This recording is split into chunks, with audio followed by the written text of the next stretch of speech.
famous British pianist Peter Donohoe came to us as a jury member of the Rubinstein competition. Shalom, Peter. Shalom, Arik. We met in the year 81. Yes, a very long time ago. What was it? Yes, well, I wasn't particularly young, but I was a competitor in the Leeds competition, and you were a jury member. So I was old, you were young, and now we are both young. Indeed, yes, that's the way it works, isn't it? And both of us belong to the bad guys, to the jury. Yes, Those indeed. years Yes. you were part Well, of we're the bad guys to the ones who don't win. We're not the bad guys to anyone who wins, are we? So, or even the prize winners. So I'm very happy with the way my role has been transformed. And talking of competitions, a few years later you went to Tchaikovsky competition, the famous Tchaikovsky in Moscow, and then bingo. Yes. Yes, it was 1 year actually. Just 1 year after Leeds, I went basically to recover my ego from Leeds, and I discovered during that year a sort of natural affinity with Russian repertoire, which I wasn't particularly aware of before, and I spent the whole year preparing for Tchaikovsky competition, and it paid off. It was a fantastic experience, the highest level. It was like a dream, actually. I can imagine, imagine. And we are going to watch a clip from Tchaikovsky competition, young Peter Donohoe playing what concerto, which concerto? This was the very end of the final, where I was the last to play, and it was my Rachmaninoff third.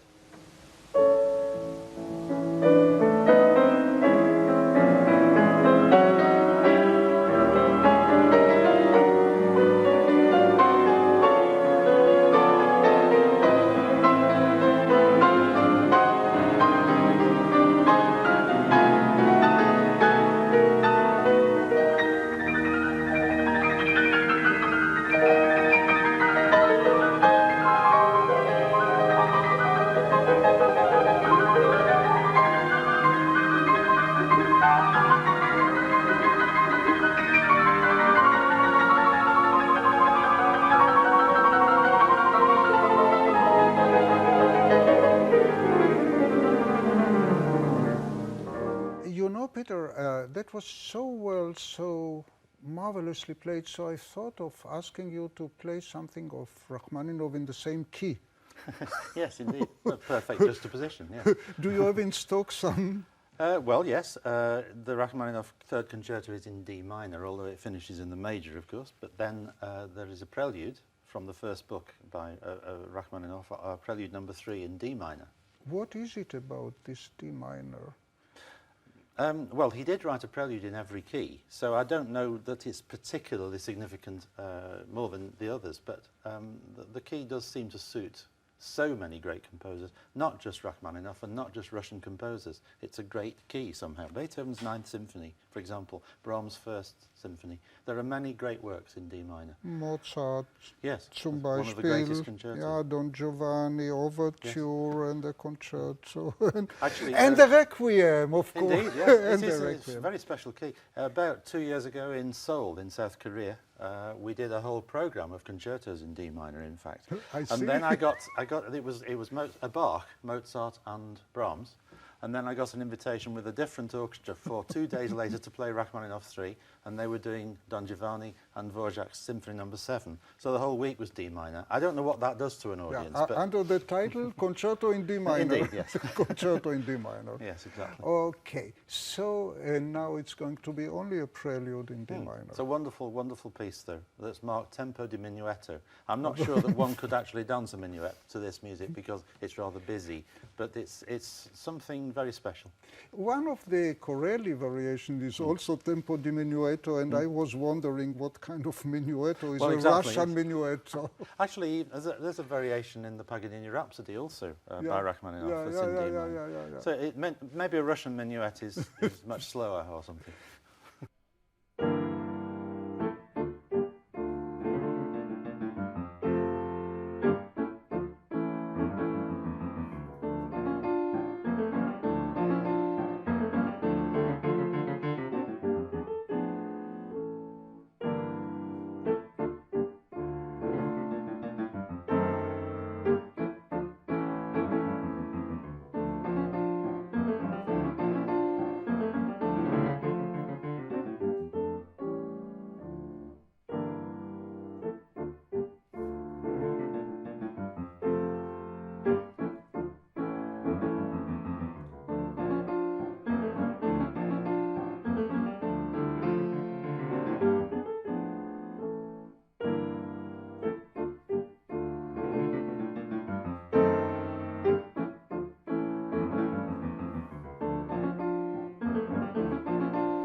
Peter, I have a question. German pianists, German public, are not so fond of Russian repertoire. However, you, British guys, Yes. you love Russian stuff. Yes, we do, and of course I don't have an explanation. I don't really know that. But the only thing is that German culture is, or musical culture, is so strong, and in a particular way that's to do with architecture, which I think they're very, very conscious of in their literature and obviously their buildings, and the music is built on small bricks. Let's take Beethoven's symphonies, for example. The music seems to be built on small motifs that are built into a gigantic architectural shape. And that applies to just about every major German composer. In Russia, the music is built on magical melodies, magical moments, incredibly exciting or incredibly, sometimes very great sentiment, very immediate. And it's a completely opposite view, I think. I remember in the good days in Albert Hall, one week you played Tchaikovsky, another week you played Rachmaninoff, next week again Tchaikovsky, and the next week Rachmaninoff again. Yes, it's very, very popular. And actually the shame of it, and when I say shame, I don't mean it's a disgrace, but it's a pity that British repertoire is never played. I mean, occasionally a great symphony by Elgar or something like this. Very rarely a piano concerto. I devoted myself to recording a series of British piano concertos. But nobody wants to play them, they just want to record them.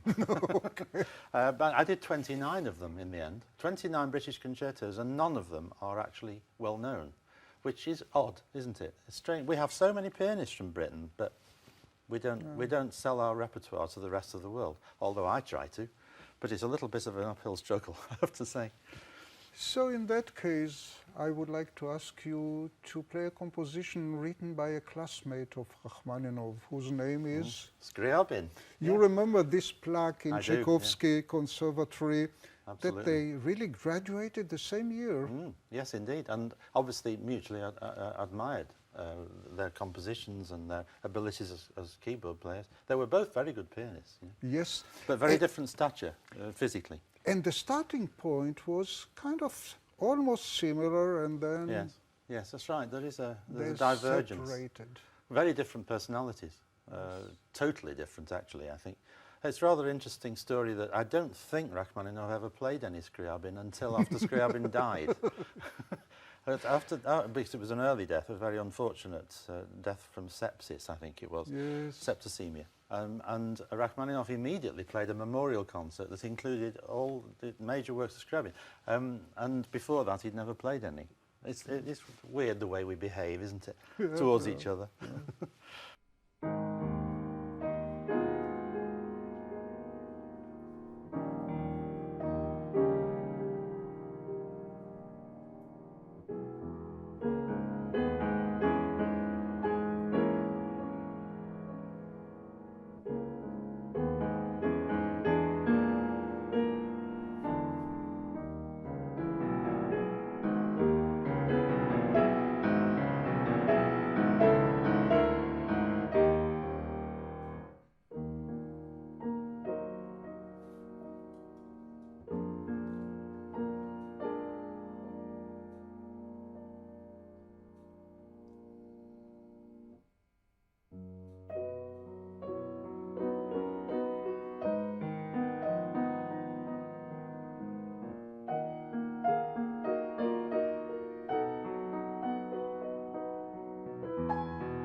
Peter, that was so beautiful, Isn't so it moving. Incredibly beautiful piece. Yes. And this is a composer who became so utterly unapproachable to most people in audiences in his later music. He sounded even more challenging than Schoenberg later on.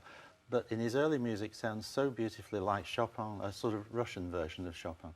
And obviously Rachmaninoff and everyone else, all his contemporaries, owed something to Scriabin. And I think it's wonderful. It's one of my favourite works, in fact, that sonata. Peter, I always admire your repertoire, which is obviously unlimited, just 29 British concerti. Well, And yeah. I would like to ask you to play some German music. Some how architectural about music.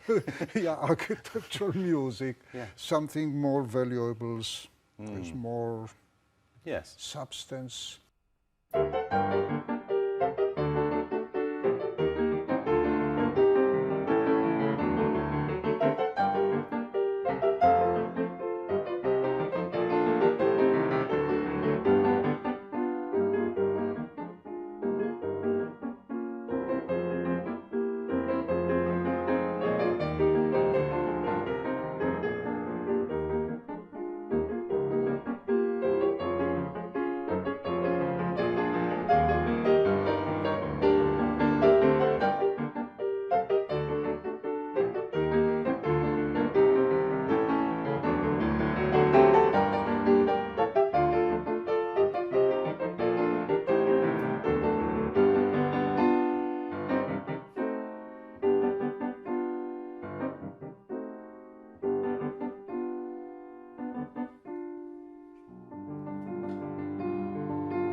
Thanks, Peter.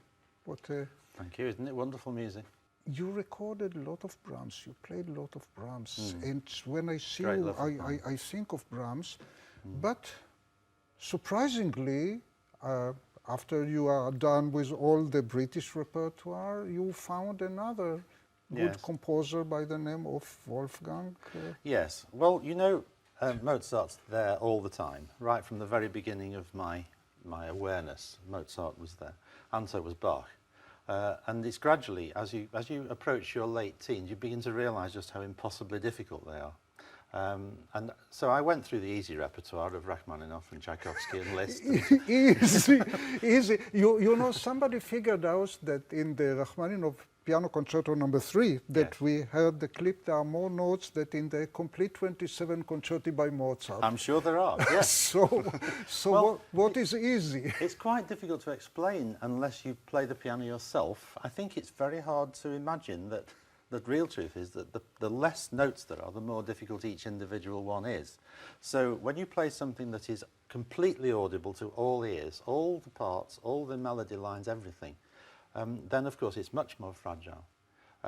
That is not to say that one plays Rachmaninoff in a kind of faked way, although some do, I have to say, but you know, I try not to be one of those. But there is so much, there are so many notes, so much information coming at the listener, that perhaps in a way it's easier. Ultimately, Mozart is perhaps the greatest of all composers. And I must stop you now because I think it's the right time for asking you to play Mozart. Well, let me just say one sentence, which is that's the reason I finally turned to Mozart, for sanity. Because Scriabin is kind of narcotic music. It sort of takes over you, gets under your skin, in the way that people say Wagner operas do. Yeah.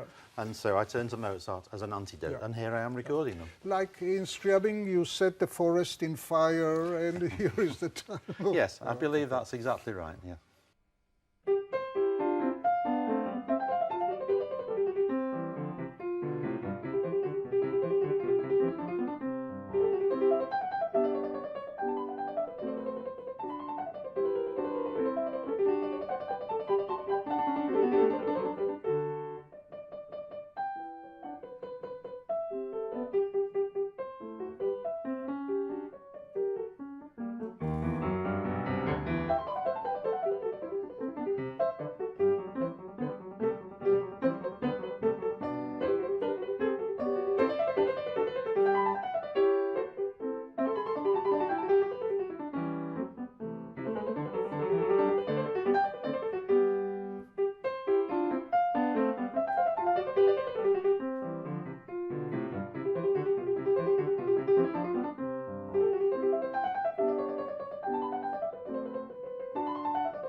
Thank you so much, Peter. And come to think of it, most of those great composers, starting with Mozart, they all visited Britain. Yes, yes, it's a melting pot, you know, particularly London, of course, and so we welcome everyone. Toda raba, Peter. Toda, Arik.